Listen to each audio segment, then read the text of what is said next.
Gidagsa sa mga suod nga higala og silingan ang ulahing haya ni Yuri, ang 9 anyos nga batang namatay human sa grabing pagpangulata sa kaugalingon ni ining amahan. Pebrero 7 sa gabi nagsingabot sa Zone 10 Block 4 Barangay Fatima Jansan ang pamilya sa bata, lakip na ang mga magtutudlo ni ini og grabe nga kasubo ang ilahang gibati sa dili makatarunganon nga kamatayon ni Yuri.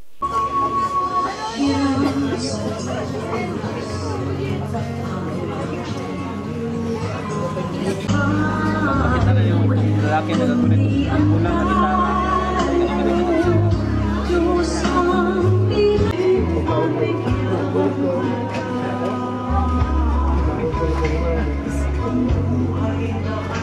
Giduyugan usab sa taga-brigada ang last night sa bata, lakip mitambong silang City Councilor Jonathan Blando o Councilor Attorney Can Balyeke.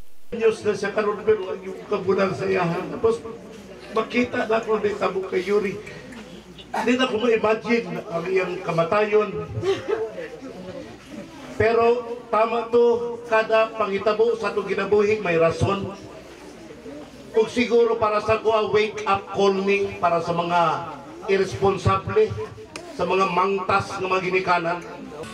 Well, as a second parent no kay Yuri no, ang di jud nako malimtan sa iyang pagkabibo sa sulod sa eskwelahan.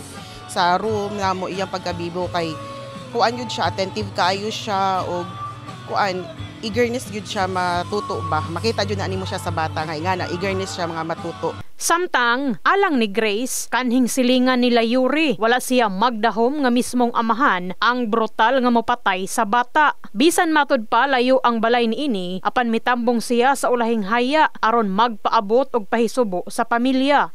Sinabi ko pa nga, sabi ko sana kung alam ko lang na ganun ang gagawin ng papa, sana sabi ko binigay na lang sana sa akin kasi ako wala akong anak. Ang bata nga bibo kung ihulagway sa iyahang inahan og pamilya, ang usa-usab ka honor student, mapinanggaon sa mga igsuon ug matinahuron sa mga katigulangan. In the heart of changing lives, kini sa Brigada Enami Mugpon, sa Brigada News Jansan. Brigada News.